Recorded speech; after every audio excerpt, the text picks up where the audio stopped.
Olá, muito boa noite a todos. Começa agora mais uma edição do programa A Verdade de 2015. Eu sou Hamilton Nogueira. Nosso tema para debate hoje é o pacote anticorrupção como resposta do governo aos movimentos de rua e reforma política. Fique atento, o programa A Verdade está no ar.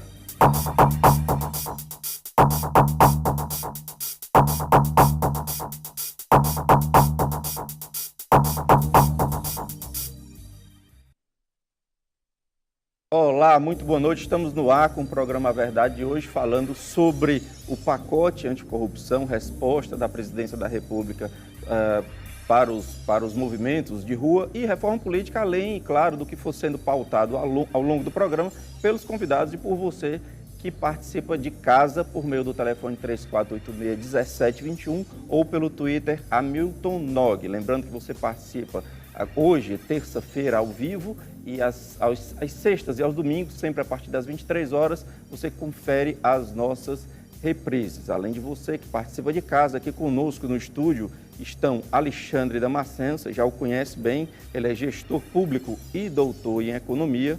Conosco, estreando aqui no A Verdade, o deputado estadual Carlos Matos, ele é do PSDB do Ceará.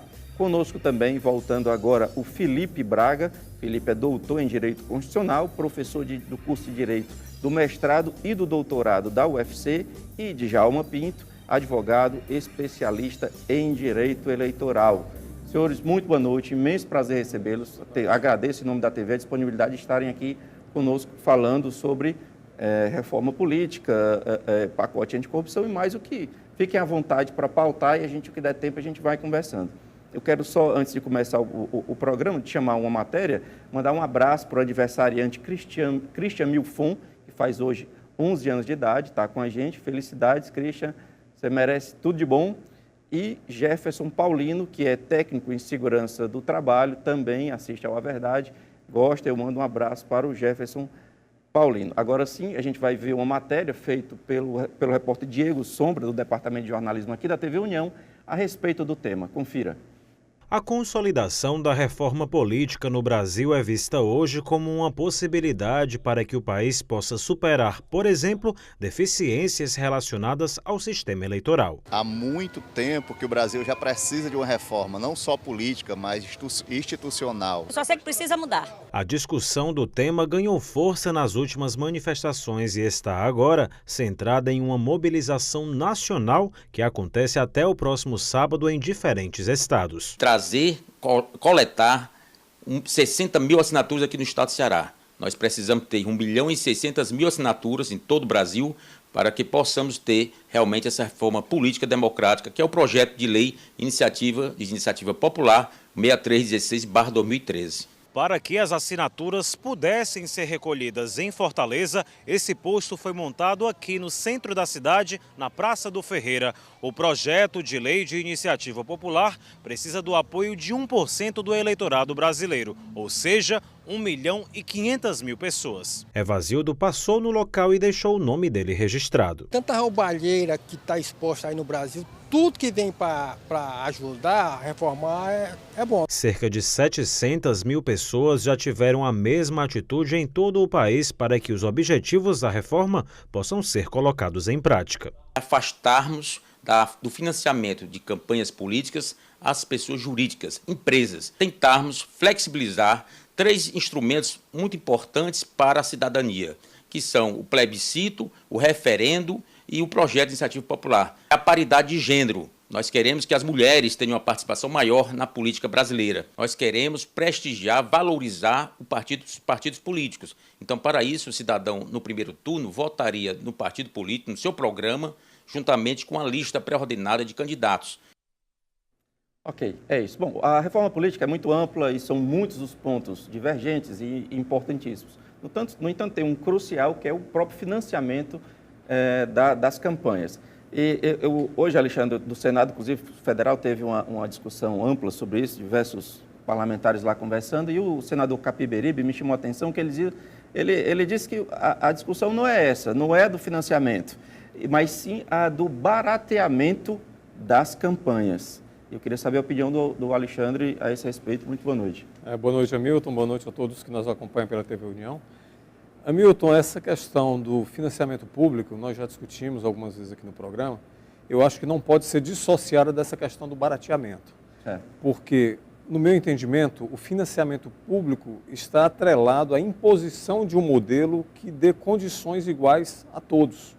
Se você provoca um barateamento, como se está tentando colocar a partir dessa discussão de hoje, sem que haja necessariamente uma condição mínima para que todos os concorrentes, para que todos os candidatos possam estar em pé de igualdade, ou pelo menos que possam se colocar em condições de pleitear efetivamente aquele cargo e não apenas estar inscritos no processo, nós não vamos conseguir um processo efetivamente democrático. Eu entendo que o financiamento público e exclusivamente público, eu discordo do modelo misto de financiamento público e privado, porque nós sabemos que o financiamento privado, mesmo que façamos uma restrição às empresas, vai permitir uma série de manobras, fazer com que as pessoas físicas, estando potencializadas pelo recurso financeiro dos candidatos, possam fazer doações de recursos que não são seus. Isso daria ainda uma condição de desigualdade muito grande. Então, eu defendo que o financiamento é exclusivamente público, com condições iguais, desde a questão da produção da papelaria, produção dos vídeos de campanha, proibição de utilização de pessoas na rua. O que você propõe é associar, então, baratear a campanha e o financiamento público. Baratear, inclusive para que o recurso público seja capaz de financiar sem onerar muito os cofres públicos. E onde nós estaríamos buscando esse recurso? Uma parte nós já sabemos e veio à tona essa semana com muita força, que é a questão do fundo partidário.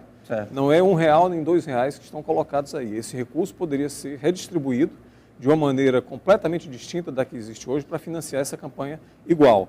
E a outra seria a gente ter uma desoneração do governo no que diz respeito ao horário eleitoral gratuito, que nós sabemos que a cada eleição em torno de 3 bilhões ou 4 bilhões são concedidos em renúncia fiscal pelo poder público para que as TVs e rádios possam transmitir naquele horário. Isso seria simples, né?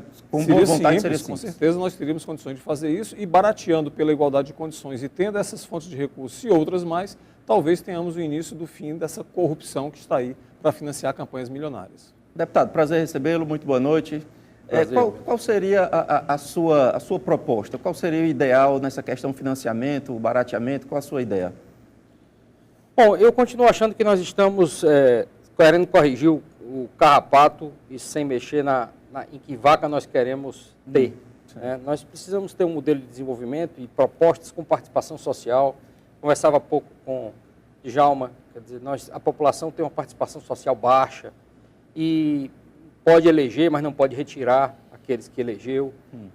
A pressão social, ela é um combustível importante. Quanto mais transparente, melhor.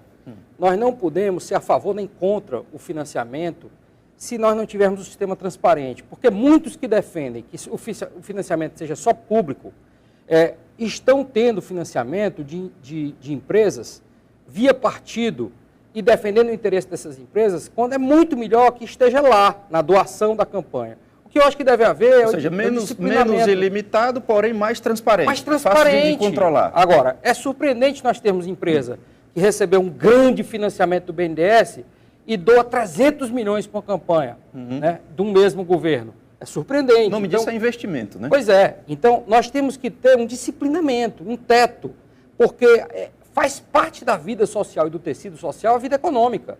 E as empresas, elas têm um papel de responsabilidade social. Algumas entendem que fazer uma creche é a melhor forma delas corresponderem à sua responsabilidade social. Outras entendem que fortalecer a democracia e viabilizar novos nomes para que participem da vida política é uma forma delas participarem e delas oxigenarem, porque tudo é feito para que não surjam novos nomes. As campanhas são de 90 dias, só 60 dias na televisão, pouco se pode, quase tudo é proibido. Né? E pegando o gancho aqui, o senhor falou a respeito de oxigenação do processo eleitoral, quando há uma proposta que eu acredito que vai ser, que é consensual, que está perto de passar, que é de coincidir as eleições numa mesma data, ser para todo mundo, isso não tira participação popular? Porque no restinho, ao invés, nós temos 2 anos em que, nesse período, se discute muito eleições e muita política. Se for todo mundo a 4 ou todo mundo a 5, eu não vou restringir a conversa, eu não vou despolitizar. Vocês não acham isso, Felipe? Por favor. Boa noite. Boa noite, Hamilton. Uma satisfação estar presente. Eu enxergo essa questão do financiamento também sobre um outro viés. Né? Eu acho que está havendo muito uma questão da criminalização da atividade política. Né? Então, se criam mecanismos legais de querer conter o investimento público ou então privado no financiamento das campanhas eleitorais, e a própria Justiça Eleitoral ela não tem como fiscalizar isso adequadamente. A prestação de contas é uma prestação meramente formal, maquiada. Nós temos um número Virou praxe se maquiar. Nós temos um número muito limitado de pessoas que possam fazer uma análise de contas. O que é que vai fazer com que a Justiça Eleitoral descubra se eu gastei R$1.000 com panfleto ou R$1 milhão, se eu imprimir 1.000 panfletos ou 15.000 panfletos? Quantos técnicos estarão disponíveis para olhar essas notas, né? uma a uma? Enfim. Eu acho que isso parte muito mais do engajamento das pessoas com a atividade política, da filiação a partidos políticos, do controle da atividade partidária, do que de criminalizar. Então, eu insisto na pergunta agora, trazendo aqui o Djalma para a conversa. Se eu coloco a eleição a cada 5 anos, todo mundo, eu não restringo o debate político, eu não afasto as pessoas do debate, porque a cada 5 anos você vai, discute ali, elege e passa 4 anos esquecido? Com certeza. Quanto mais eleição, mais participação popular. O problema nosso é uma questão de mentalidade, é uma questão de deformação em relação à visão da finalidade da política, do mandato, do exercício do poder. Então, vamos agora fazer uma nova legislação, criando o financiamento público de campanha, por exemplo. Vai diminuir a corrupção? Absolutamente não. O que é que existe hoje? Não é financiamento de campanha. Existe hoje um repasse de uma parte da propina que é desviada, porque cada partido que tem acesso ao poder, ele faz o loteamento. Aí designa o seu porta-voz para exercer um cargo relevante dentro, por exemplo, de uma empresa estatal, como é o caso da Petrobras. Com que finalidade? Para que ele contribua com a expansão da empresa, produzindo aquilo que realmente faz parte da sua atividade, contribuindo para o engrandecimento da empresa? Não, absolutamente. O cara vai lá para tirar uma parte, para fazer uma negociação espúria, para pegar uma parte do dinheiro e financiar a manutenção daquele que é o seu padrinho. O que está faltando nesse debate, Alexandre? O que está faltando nesse debate? Está faltando, sabe o quê? Faltando, primeiro, comprometimento dos partidos. O partido que elege um deputado, ele não é partícipe do presidente, ele não é governante com o presidente. O povo elegeu o primeiro mandatário para que ele escolha, com base nos princípios da eficiência, da impessoalidade, aquelas pessoas que melhor possam contribuir com o desenvolvimento, com a prosperidade da nação. Não é para ficar loteando com base em critérios mas como a gente poderia fazer? É fortalecimento dos partidos, fortalecimento das candidaturas? Qual é o mecanismo? Tirando os que estão condenados, o cara está condenado, ou melhor, está denunciado perante o Supremo. 224 deputados e senadores denunciados perante o Supremo Tribunal Federal. Aí, qual é a punição? Não, rapaz, agora o cara vai ser o presidente da Casa Legislativa. O que mais? Eu quero voltar, Milton, à questão do financiamento público com um viés diferente do que se pretende geralmente atribuir. Veja bem, o financiamento público não se propõe a acabar com a corrupção puramente. Até porque se você não fizer o financiamento público com a limitação dos recursos que possam ser utilizados pelos candidatos, e aí algumas propostas propõem a redução ou a retirada de alguns itens que não trazem influência nenhuma ao pleito, o financiamento público traz também o que eu já coloquei, que é tentar alavancar as candidaturas que não teriam chance nenhuma se não tiverem algum tipo de apoio público. Mas, olha, 8 mil vereadores. Vamos colocar os candidatos talvez 5, 6 vezes mais. É possível financiar todos eles? Veja bem, se você parte para mecanismos que efetivamente possam estar sob o controle do governo, como por exemplo, vamos falar de gráficas aqui. Se a Justiça Eleitoral do Estado do Ceará faz a licitação de uma única gráfica para gerar todos os impressos com o controle de todos os candidatos. Com um limite X. Com limite X, inclusive com controle que seja da Polícia Federal, da própria Justiça Eleitoral, você vai ter certamente custos menores e você vai ter um controle muito maior sobre a geração dos impressos. Qualquer outro impresso que apareça fora desse contexto, obviamente é um impresso ilegal e caracterizaria um crime eleitoral. Então, quando você fala do financiamento público, você dá a condição para que o governo empurre, entre aspas, a execução daquelas peças publicitárias para um único ou para um limite, um número pequeno de fornecedores. Como, por exemplo, a geração dos programas. O que nós vemos? Produtoras que têm recursos muito avançados para gerar programas com externas, com vinhetas e tal, e partidos que não têm condição de contratar sequer uma produtora de fundo de quintal. Isso, no meu entendimento, vai se tornar ainda mais importante se for extinta a possibilidade das coligações. Porque os partidos pequenos, e aí eu não estou entrando no mérito se eles são mais ou menos válidos no modelo democrático, eu particularmente acho que eles têm o seu papel a cumprir e que a eliminação da coligação vai fazer com que haja um enxugamento natural desse número de partidos.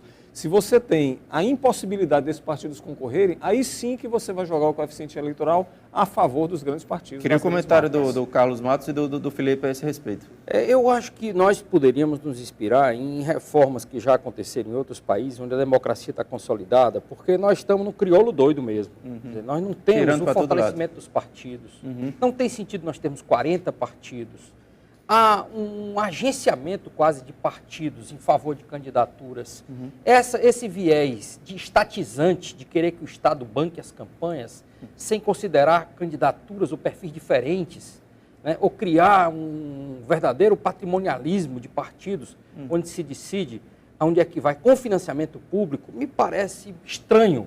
E quando eu vejo o que está acontecendo no país, a corrupção, que as leis são rasas, o sistema de controle não há uma vontade, e a pressão popular começa a nascer, mas ainda é pequena, eu fico preocupado de que isso possa ser um combustível para a corrupção. O senhor está falando em samba do crioulo doido, eu me lembrei que hoje, nessa discussão, havia a possibilidade estavam discutindo a desincompatibilização, no caso da reeleição, e o fim da reeleição, que são contraditórios. Afinal, se não vai haver mais reeleição, para que está discutindo desincompatibilização?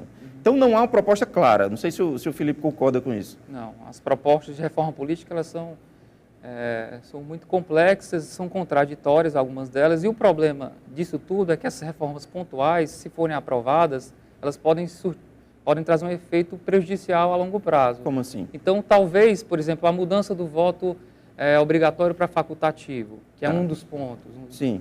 Por que não se faz uma experiência? Ao invés de mudar isso por emenda constitucional e a partir de hoje o voto é facultativo no Brasil. Qual o prejuízo que isso pode gerar para a nação? Ninguém sabe. Do ponto de vista científico, a gente pode fazer ilações a respeito, isso. Né? Na Alemanha pode ter um efeito, mas no Brasil isso é diferente. A cultura é outra. Né? Mas o ponto que eu também queria tocar, que é importante para essa questão da reforma política, é a redução drástica no número de cargos comissionados, porque isso traz um envolvimento político de pessoas, de interessados, de empresário, na nomeação, na distribuição de cargos. Se isso fosse restrito ao âmbito constitucional, para um número X de pessoas, eu acho que também poderia ter um impacto forte. Senhores, peço licença, temos que fazer um breve intervalo. Você pode e deve participar. 3486-1721 ou Twitter Hamilton Nog. A gente volta já.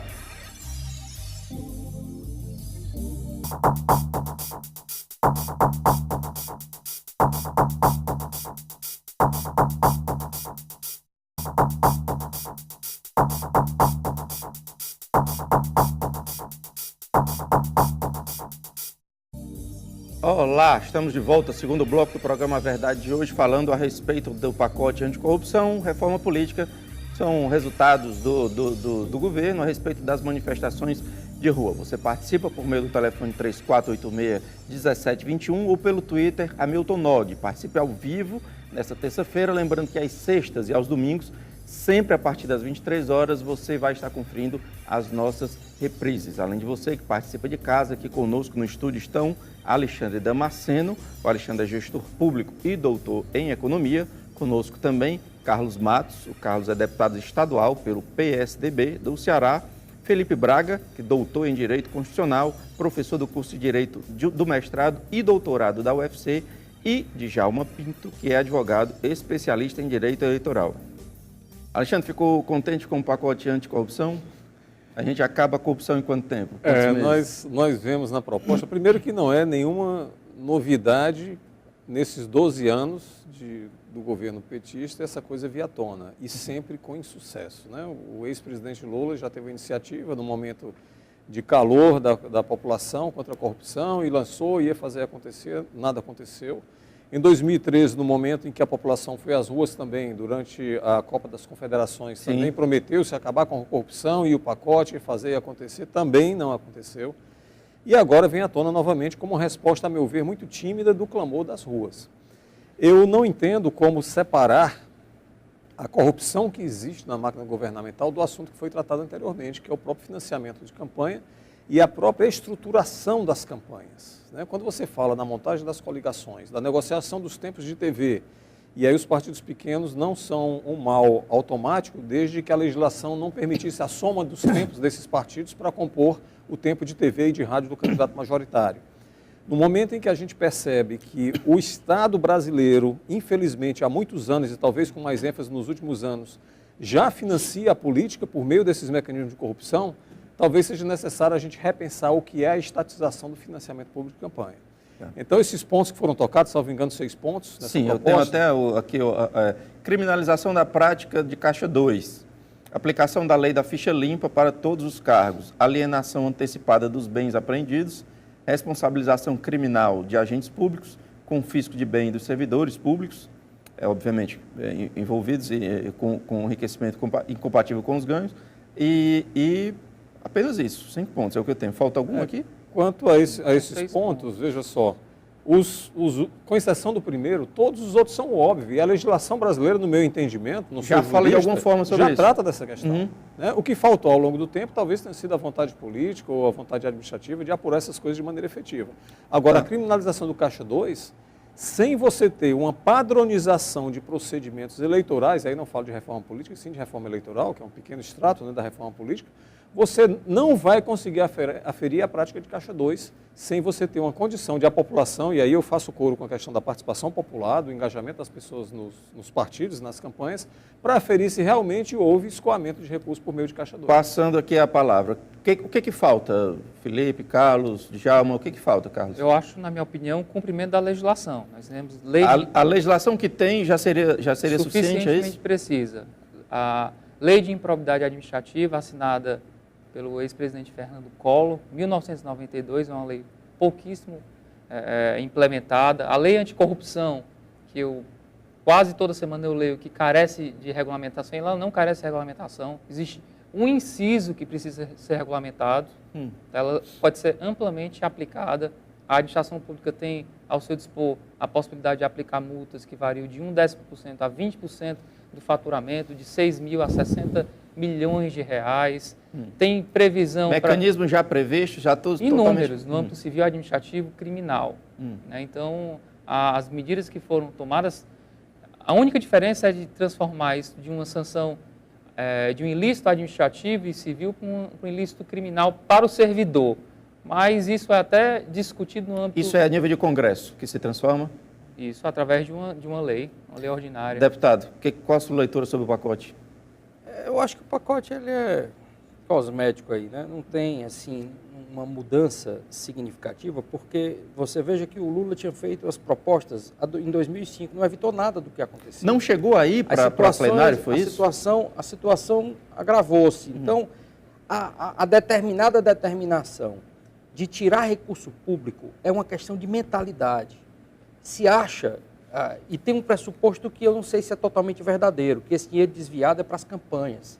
E por isso tenta-se fazer uma reforma política para reduzir os custos das campanhas. Porque quem devolve 100 milhões de dólares que está no exterior, era para a campanha esse dinheiro. Fora esses 100 milhões de dólares, ele denuncia que foi 200 milhões de dólares para o tesoureiro do PT. Então, e é uma propina oficial. Não tem nada disso do que está propaganda de corrupção, não pegaria não, porque é doação oficial. Está lá, ele encontrou com as 16 empreiteiras. Portanto, auditável. Portanto, auditável, sem Caixa 2, sem nada. Apenas a fonte é ilícita. Mas cumprir a legislação não é o ponto-chave apenas. Tem que ser lícito o processo, tem que ter pressão social mesmo. Mecanismos de cobrança. E o Estado, nós temos, por exemplo, o Tribunal de Contas da União. O presidente Lula foi alertado de que havia desvio de recursos na refinaria Abreu e Lima. O orçamento era de 4 bilhões de reais, gastaram 40 bilhões de reais. Alertado inúmeras vezes, foi mandado suspender a obra e ele mandou a revelia de tudo isso. Aí, não dá. Então, o que tem que acontecer na democracia? Então, esses partidos que entraram, que se corromperam em tudo, eles têm que ter a penalidade. A sociedade não mais os elegerem para colocar. A lei por si, ela não assegura nada. É preciso essa pressão social. Djalma, concorda que já tem lei demais ou algum desses pontos aqui você acha que foi inovador e importante? Olha, esse tema já foi debatido em 2005, realmente. Felipe tem razão. O Brasil tem a lei demais. O problema é que não há efetividade. Então, 2 pontos a sociedade brasileira precisa refletir. Em primeiro lugar, tem que mudar o modelo de educação. O cidadão não é educado para, quando for exercer o poder, priorizar o interesse coletivo, dedicar sua energia para fazer o melhor pela coletividade. Ele já vai com segunda intenção. Ele vai para querer ficar rico, utilizando-se do poder, seja pela via eletiva, seja por outra via de nomeação para cargo de confiança, etc.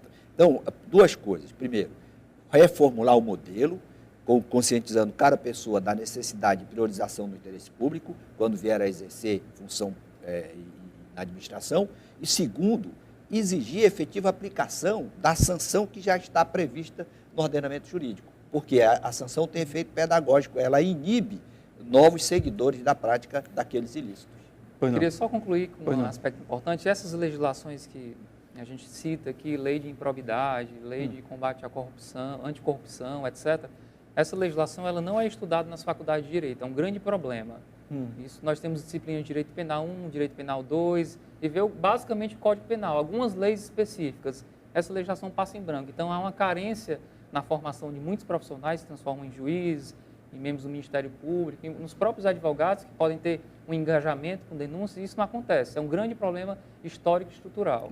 Não só na faculdade, que essa matéria, esse tema de interesse público, devia ser objeto de estudo lá na escola do ensino fundamental já. Por quê? Porque o cidadão termina o curso de superior, ele é um grande agrônomo, um grande médico, um grande advogado, um grande engenheiro, mas não pode ver uma licitação. Ele vai logo querer fraudar a licitação na hora que ele se torna governante. Bom, a gente precisa normalmente, quando acontece um grande escândalo, e são muitos no Brasil, a gente imagina que pode haver ali uma mudança de paradigma que seja capaz de destruir algumas estruturas que a gente possa reconstruir melhor.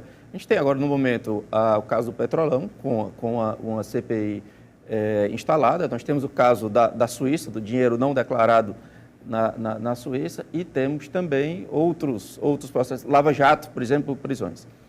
Vocês não acham que a importantíssima ferramenta da CPI também não está desmoralizada?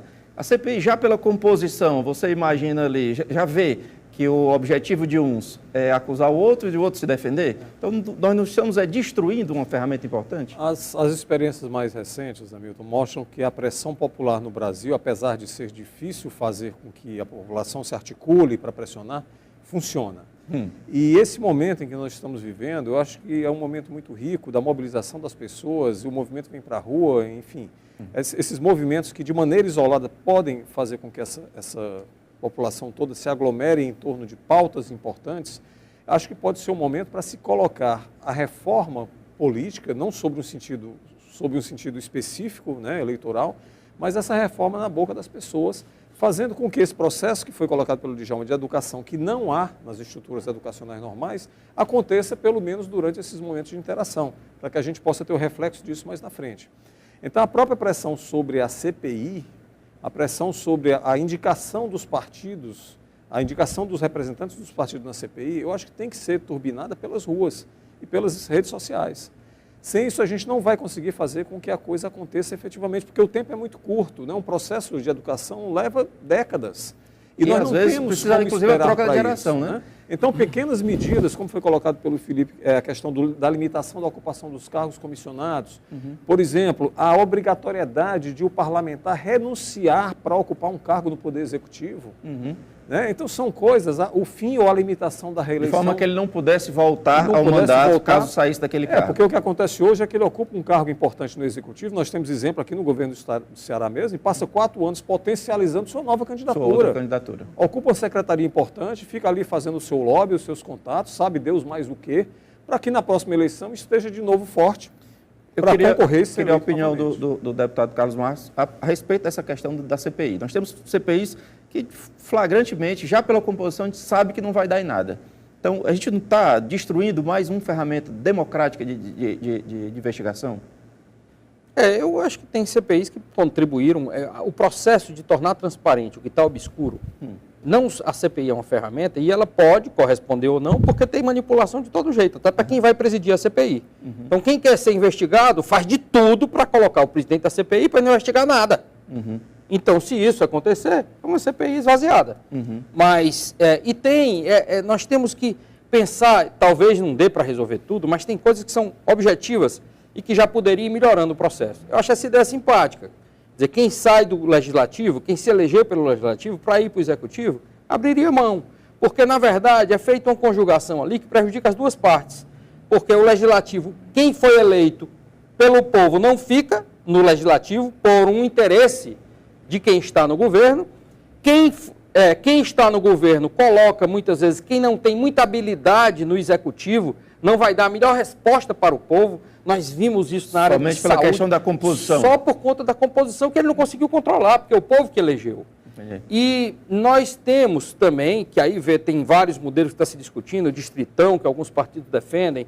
Eu sou muito pelo distrital misto, porque eu vejo que tem pessoas que têm espírito público, que eles têm uma capacidade de servir à sociedade, de promover grande transformação, mas não tem grande apelo popular. Não é cantor, não é radialista, não entrega pizza, não tem um apelo popular. Então, quem é que vai para a política? Esses que têm um grande apelo popular, que muitas vezes nem espírito público tem, mas teria uma grande aprovação popular. Então, a combinação dos dois, lista com voto, pode ser uma coisa. E essa mudança que passou agora, não sei se vai passar no Senado, o quociente eleitoral, os partidos que deveriam ser a primeira escola de seriedade, de civismo, não são.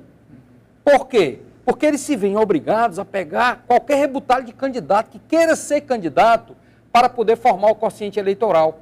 E às vezes é surpreendido. Eu já participei no partido e vi um candidato que chegou da Bahia sem nenhuma, não morava nem no Ceará, e aí os outros aceitaram para ele participar do partido achando que ele não ganharia e ele tirou mais voto do que todo mundo e ganhou. Olha, nós temos aqui a participação pelo Twitter do nosso amigo Herbert Lobo, do PPS, para quem eu mando um abraço, já esteve aqui várias vezes conosco. Ele diz o seguinte: a reforma política, como tantas outras reformas, é necessária. Entretanto, preocupa-me vê-la tratada como panaceia. Toda vida que o governo não tem respostas para a sua incompetência, diz que a culpa é da reforma política, que não sai. Será que não estamos criando uma outra frustração para a população? E aí, com a frustração, revoltas e a rua, etc.? Eu concordo plenamente com o Herbert. Eu acho que é uma panaceia que não tem nada a ver. Está se tirando o foco da discussão fundamental e justamente para uma terceira pessoa, para quem não pode fazer a reforma. Não é comigo, são os outros que têm que fazer e tudo que está acontecendo é justificável. O culpado é sempre o outro. Djalma. O problema aqui é grave porque se você tirar esse Congresso todo, sai todo mundo. E o financiamento público de campanha, pronto, agora só tem gente nova. Não sei se não vai ser pior. O problema é que nós não formamos o homem para o poder.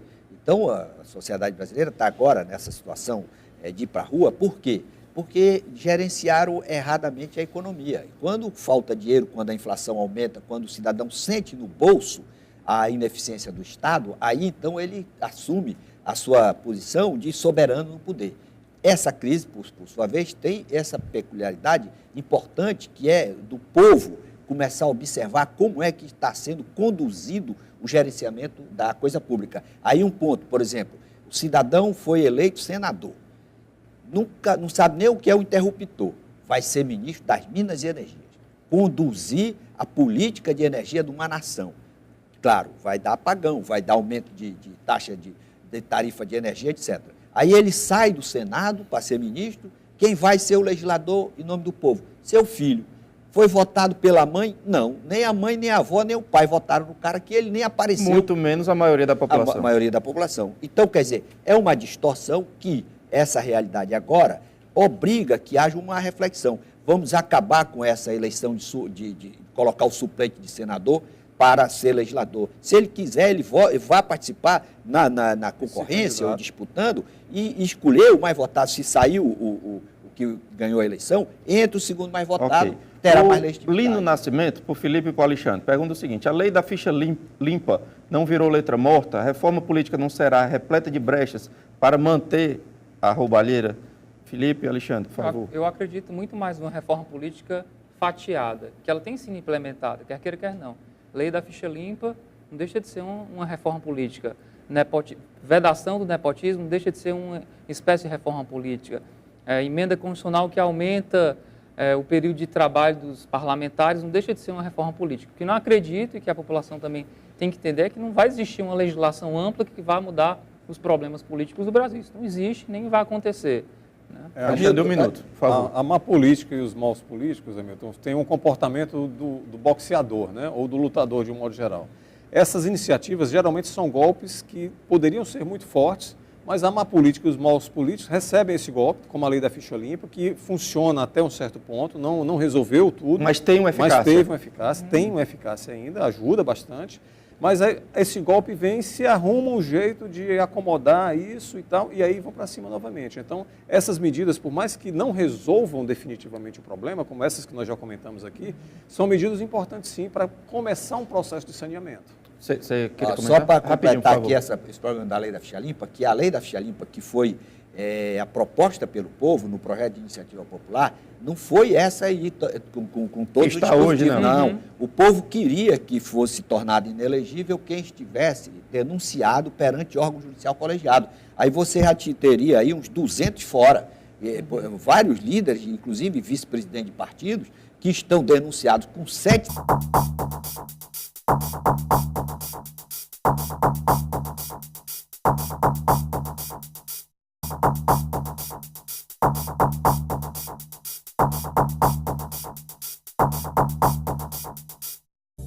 Olá, estamos de volta ao terceiro e último bloco do programa Verdade de hoje, falando sobre pacote anticorrupção e reforma política. O tempo passa rápido, você pode participar ainda, 3486-1721 ou o Twitter Hamilton Nog. Participe ao vivo nesta terça-feira, lembrando que sexta e domingo, a partir das 23 horas, você confere as nossas reprises. Além de você que participa de casa, aqui conosco no estúdio estão Alexandre Damasceno, que é doutor em Economia e Gestor Público. Conosco também Carlos Matos, deputado estadual pelo PSDB do Ceará.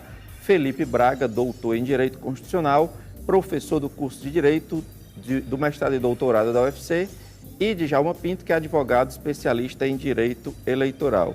Senhores, o deputado Carlos Matos tem um projeto de lei que fala sobre a autorização de início de obras públicas no estado do Ceará, cujo financiamento vem do exterior somente após devida aprovação pelo Senado Federal. Deputado, o que é isso, resumidamente, por favor? A preocupação aí é com o caixa do Estado, tanto que nós colocamos que são obras a partir de 50 milhões ou 0,35% da receita líquida do Estado. Tá. Porque a preocupação é de que nós não tenhamos elefantes brancos ou de que nós não paremos obras no meio. Tá. Né? Nós temos uma obra grande, que nós já gastamos 40%, dependemos 60% de financiamento externo. E sequer foi aprovado no Senado Federal, nós não deveríamos ter dado a ordem de serviço. Nem começado. Porque nós não temos a segurança de que ela terminará. Ou então nós vamos terminar em sacrifício de outros projetos que foram aprovados. Bom, o Adriano Silva diz que em vez de reforma política, seria bem melhor buscar eficiência na política. E o Adriano Lira pergunta aqui para o Felipe e para o Djalma, se o novo CPC, Código de Processo Civil, ajuda no combate à corrupção. Pelo pouco que eu li do projeto, ele não tem uma questão específica no que se refere à corrupção. É claro que o instrumento de sequestro de bens, que está na legislação como um todo, de servidor público, de agente público que esteja envolvido, há essa manutenção. Agora, a corrupção no Poder Judiciário, se houvesse uma aplicação que o Código prevê do julgamento dos processos na ordem cronológica, se isso fosse efetivado, se a ordem dos advogados e os próprios advogados acompanhassem e conseguissem fiscalizar, isso poderia ter um impacto interessante no aspecto específico do Poder Judiciário. Vocês não acham que um fundamental para se combater a corrupção é a gente ver os escândalos chegarem ao fim? Porque hoje tem uma série de escândalos que você não sabe mais onde estão. A questão do desembargador que vendia sentença judicial. Qual o nome? Onde é que está? O que aconteceu? Escândalos consignados e tantos outros. E aí? A questão de tantos escândalos causa efetivamente esse efeito colateral gravíssimo, né? Que um vai superpondo o outro e aí você não consegue saber o que aconteceu se não tivermos um acompanhamento passo a passo de instituições que possam fazer isso. E já comentei aqui, inclusive, que a Assembleia Legislativa, para efeito das ações dentro do Estado, poderia ter um escritório, sim, para isso.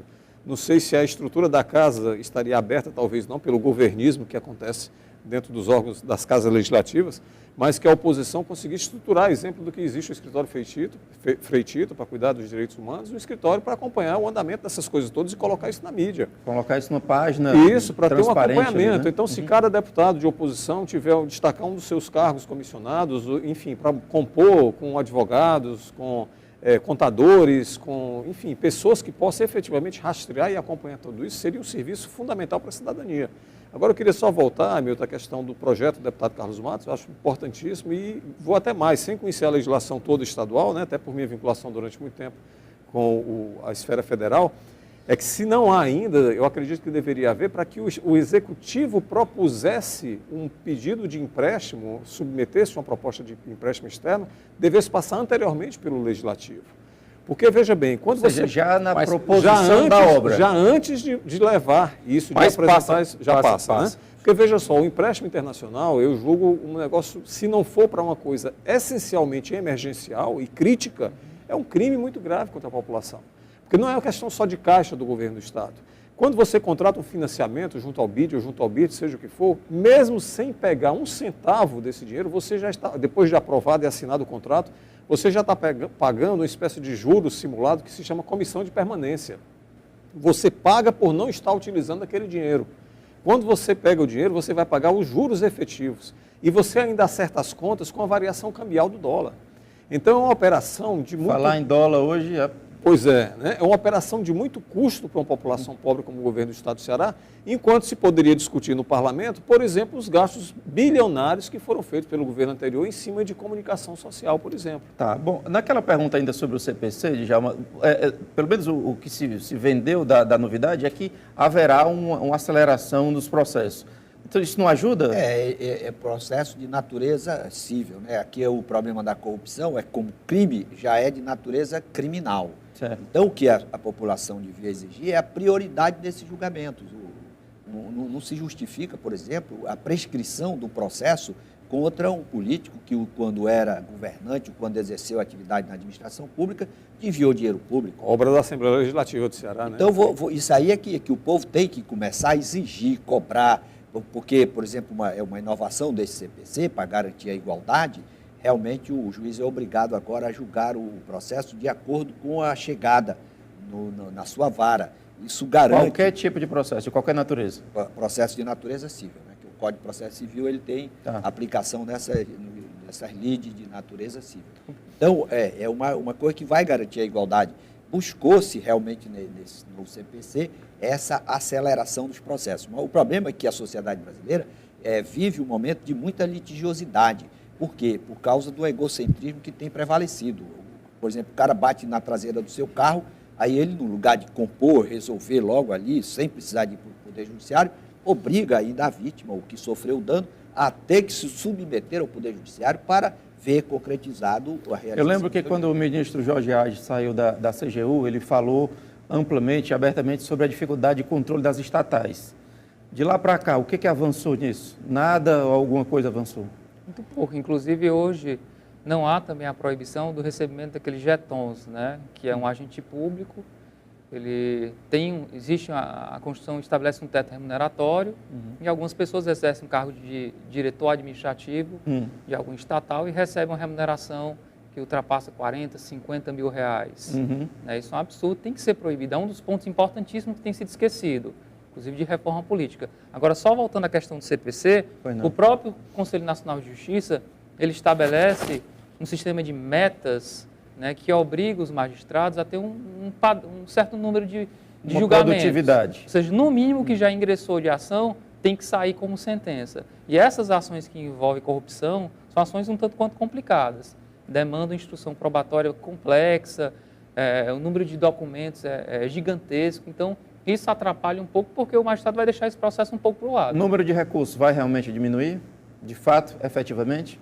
Muito pouco, né? Vai diminuir o número de recursos, né? Não é um número de recursos, na verdade é como você pode protelar o andamento de certos recursos, tá bom? Ou seja, a repetição dos mesmos recursos. Tão fácil colocar recursos para jogar a decisão para frente, é isso? A previsão de aplicação de multas para recursos protelatórios está intensificado no projeto. Esses nódulos que nós temos de comportamento e de valores que o Djalma tem colocado com muita propriedade, eles precisam ser enfrentados. Eu acho que esse movimento vem para a rua, se for algo estruturado, pessoas conscientes, as instituições, OAB e tudo, às vezes ficam um pouco omissas dessas discussões. Nós temos o caso de próteses com o sistema do SUS, tudo com apoio da justiça. E nada é feito. Nós temos medicamentos que são comprados pelo dobro do preço pelo Estado e perdem todas as instâncias na justiça. Isso não poderia mais acontecer no Estado que está com problema de gastos públicos.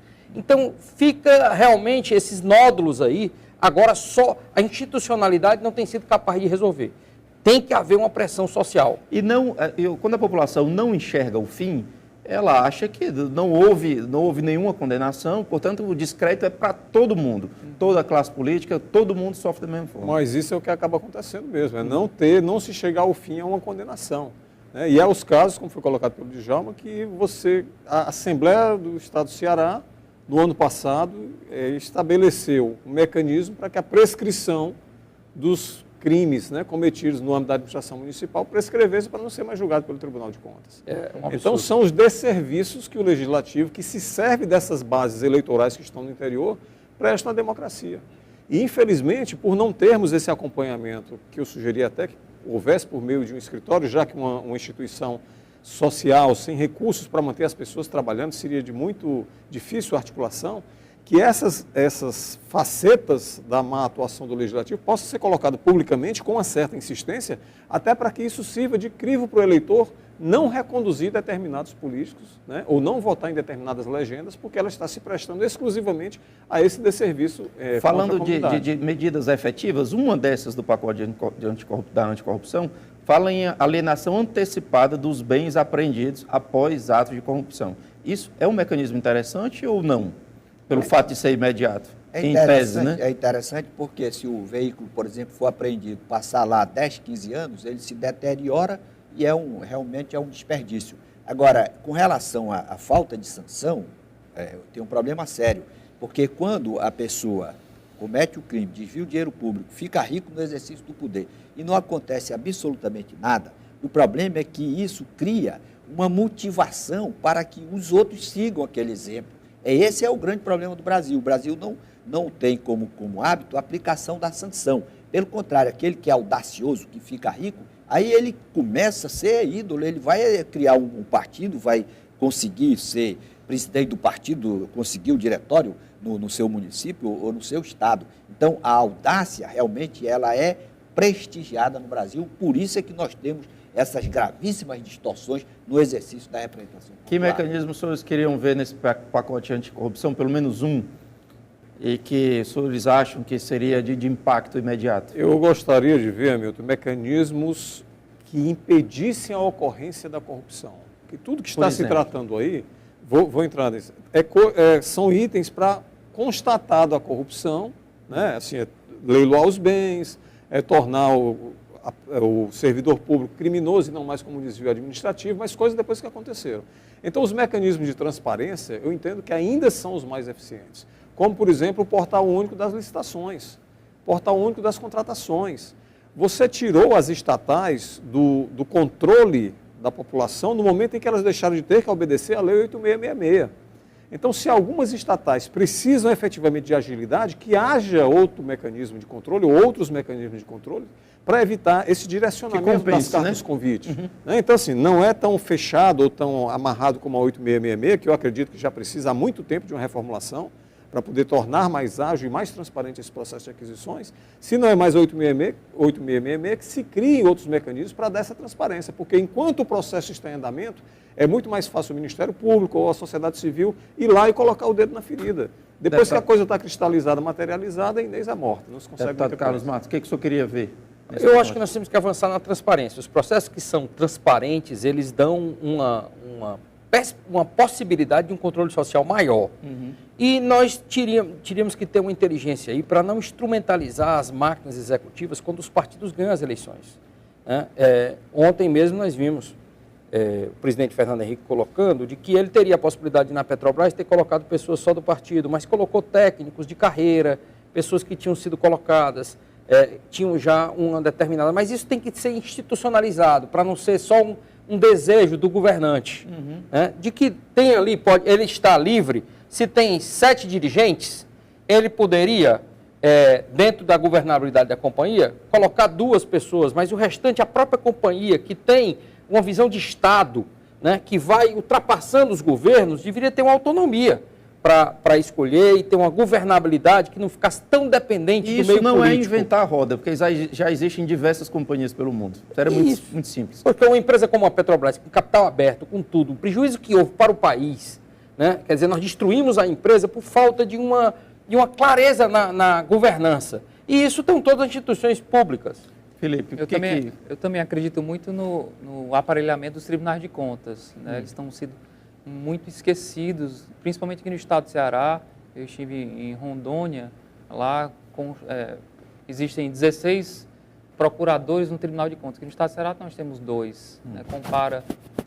Nós fizemos uma comparação de tamanho, não se faz concurso, não há interesse em fazer concurso, porque vou fazer um concurso por uma pessoa me controlar, me fiscalizar. Né? Então esse aparelhamento ele é essencial para que haja uma fiscalização e um descobrimento de fraude. Né? Hoje em dia se faz uma obra pública, eu quero aterrar ou fazer uma estrada. Né? Há uma previsão, o fiscal ele vai olhar um contrato, uma previsão, vão ser gastos 100 carras de areia. Na verdade, se utilizaram 10. Né? O fiscal, às vezes, ele não tem como olhar isso. Como é que eu vou fiscalizar 184 municípios? Impossível, né? Djalma, o que você queria ver nesse pacote? Mas eu queria ver o seguinte: inelegível quem tiver contra si denúncia recebida pelo Poder Judiciário. Delinquente não pode ser representante do povo, tem que ter a penitenciária como destino. Enquanto o Brasil... E se depois for constatado que ele é inocente? Mas na nossa realidade, aí ele teria uma medida cautelar perante o tribunal, mostrava e o tribunal registrava. Não seria não seria norma, prejuízo para absolutamente. O prejuízo que a nação tem é colocar uma pessoa que devia estar cumprindo pena para ser um representante do povo, para ir para a televisão, falar em nome do povo, votar em projeto de lei, indicar pessoas para as estatais, aí vai dar tragédia como está dando agora. Isso demandaria, obviamente, a articulação do parlamento. Uma exigência do povo, porque o parlamento... Cujos interessados... Pois é, mas o problema é o seguinte, que o parlamento tem que ter consciência de que está ali para fazer o que é melhor para o povo, não para o que é melhor para a sua conveniência, para o seu patrimônio. Então, essa crise, ela também tem esse lado positivo, que o povo vai resgatar a sua condição de soberano do poder. Senhores, a gente tem 2 minutos apenas de programa e eu queria dar tradicionais segundos livres, 30 segundos livres para cada um, para as considerações finais.